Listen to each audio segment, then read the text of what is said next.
Monsieur le maire, cher Michael, mesdames et messieurs les élus, mesdames et messieurs les représentants, les élus, les directrices, directeurs des organismes d'action sociale, des organismes de santé avec qui nous avons plaisir à travailler. Chers amis mutualistes, cher président, cher Bernard, chère directrice, chère Hélène, tu as beaucoup parlé de fierté. Moi, je veux commencer par parler de plaisir. Vous dire le plaisir que j'ai d'être ici, sous le soleil, dans le respect des gestes barrières, tu l'as dit, mais le plaisir et le bien incroyable que ça fait de voir du monde. Il y a longtemps qu'on avait projeté ce rendez-vous. On a pensé qu'on ne pourrait pas le tenir. Vous avez tenu à ce qu'on le tienne quand même, comme tu l'as dit, en demandant à certains de nos amis mutualistes qui auraient aimé être parmi nous de renoncer à être présents. Mais donc j'ai une pensée pour eux. Mais merci de l'avoir fait. Vraiment, je suis super heureux de voir du monde, de vous voir. Et puis comme ça faisait longtemps, Michael, je suis content que ce soit à Montpellier et que ça nous donne l'occasion de nous recroiser et de nous revoir. Tu as parlé de fierté, je vais aller aussi un peu sur le terrain de la fierté. Et à travers vous, je veux dire la fierté que j'ai eue et que j'ai d'être président de la mutualité française dans la période que nous avons traversée et que nous traversons encore. Bien sûr, comme toutes et tous, c'est la sidération qui d'abord nous a rattrapés, et on n'a pas eu l'occasion d'être sidérés longtemps parce qu'aussitôt il a fallu se mettre en mouvement. Et je suis fier que les mutualistes, avec beaucoup d'autres bien sûr, mais que les mutualistes, nous ayons fait partie de celles et ceux qui ont été en première ligne, de celles et ceux qui ont été là pour apporter des solutions.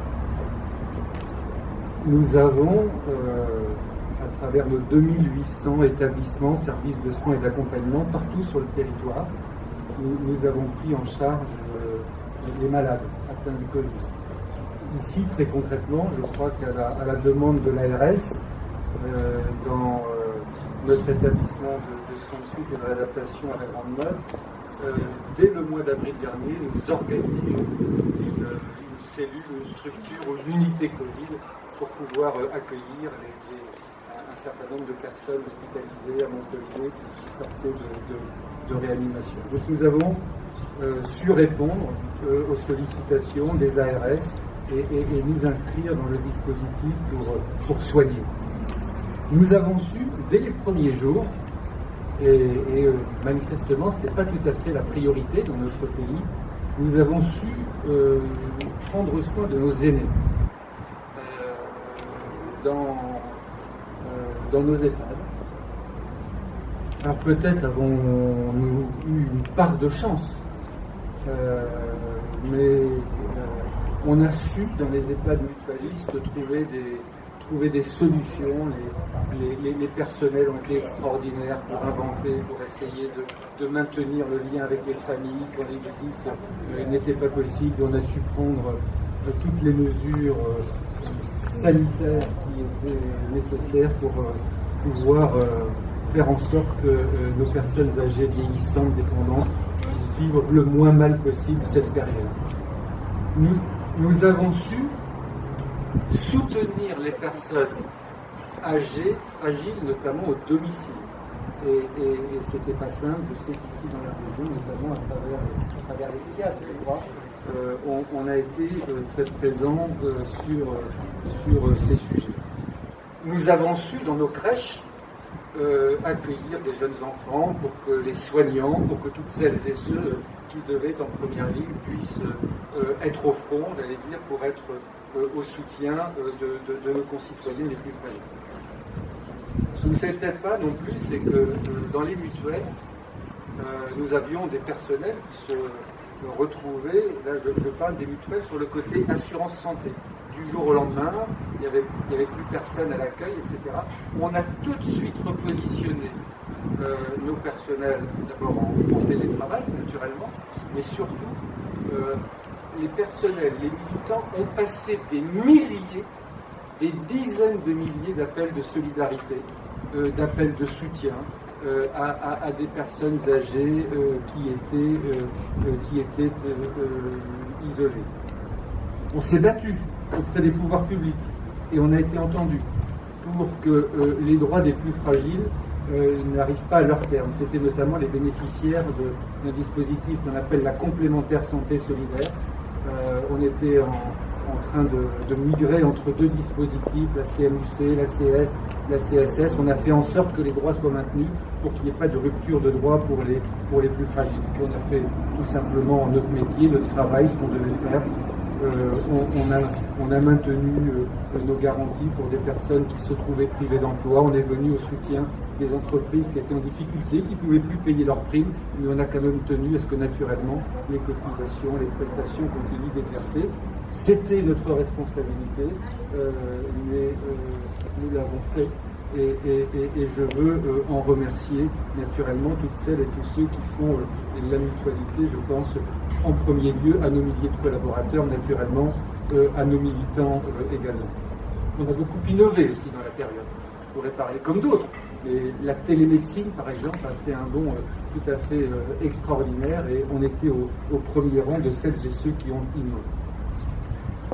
Moi, ce que je retiens de cette période, j'espère qu'avec la vaccination, on va bientôt être un peu plus serein.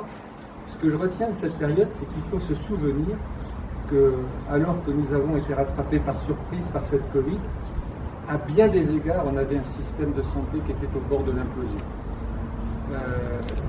C'était les personnels hospitaliers n'en pouvaient plus. Rappelez-vous, dans les EHPAD,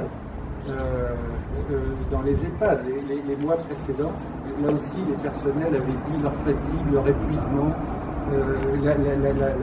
les difficultés liées notamment au taux d'encadrement qui était insuffisant.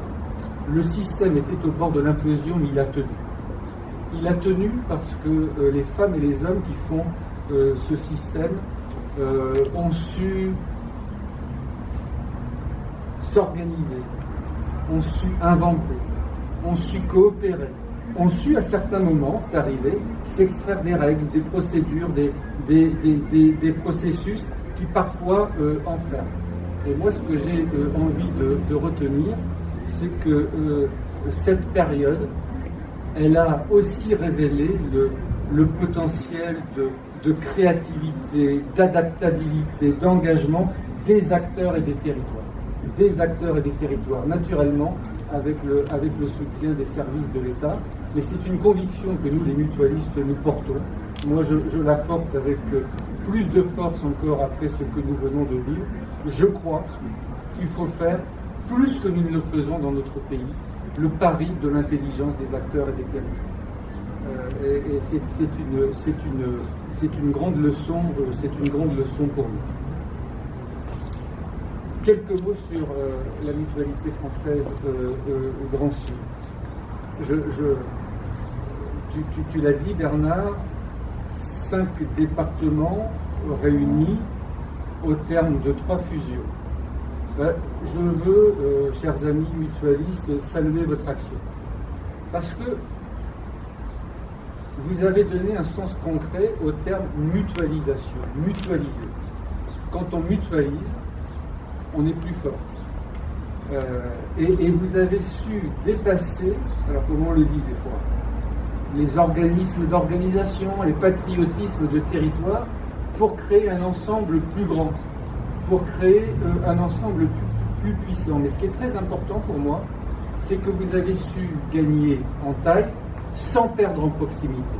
Et ça, pour moi, c'est majeur, parce que mutualité ne peut rimer qu'avec proximité.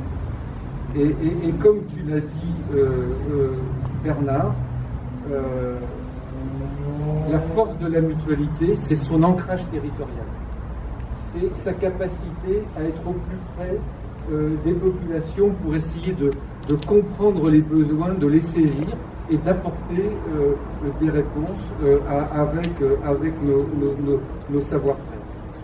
Je veux dire aux élus, je veux dire aux maires, je veux te dire, Michael, que nous avons un accord.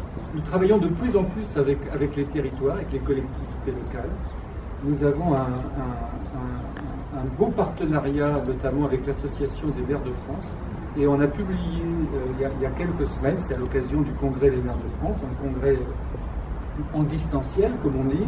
Nous avons publié un premier baromètre où on a fait une cartographie des territoires autour de 3 grandes thématiques.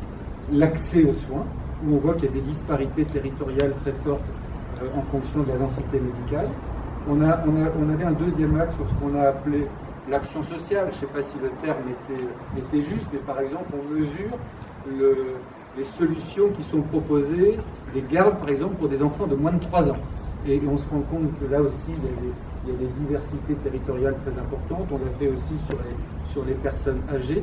Et puis on a un troisième axe qui est un peu nouveau pour nous, parce que je dois dire qu'on avait un peu de retard en la matière, sur les questions de santé environnementale. Et notamment l'exposition, qualité de l'air, exposition, perturbateurs endocriniens, etc. etc.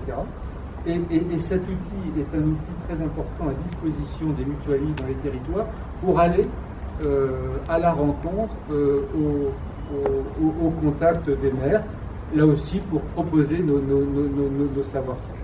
Et ce sera mon dernier mot. Je sais qu'ici, à Montpellier, la ville de la médecine, Michael, avec ton équipe, tu as fait des questions de santé un axe majeur. Je crois que tu parlais, ou vous parlez de bouclier sanitaire, de bouclier social. Je sais qu'au-delà de ça, vous êtes convaincus comme nous que la santé, c'est pas uniquement l'absence de maladie.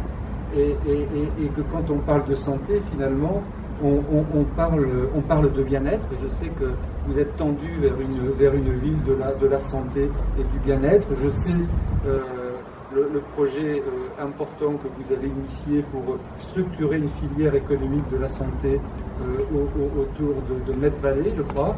J'ai en tête les projets qui sont les vôtres. On parlait de garde d'enfants et notamment, je sais, la question spécifique des gardes d'enfants, notamment avec des horaires atypiques.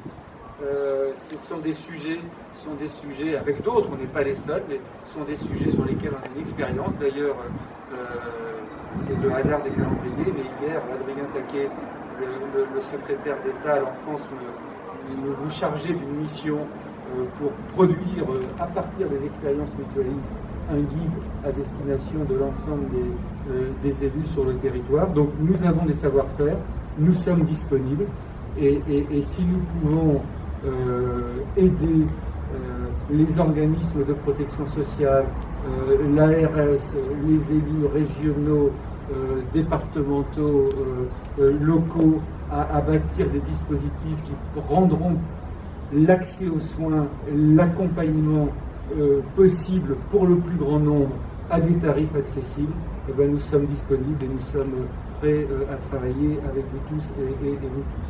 Merci Hélène, merci Bernard, parce que à travers vous, on voit ce que ça signifie concrètement faire mutualité. Merci.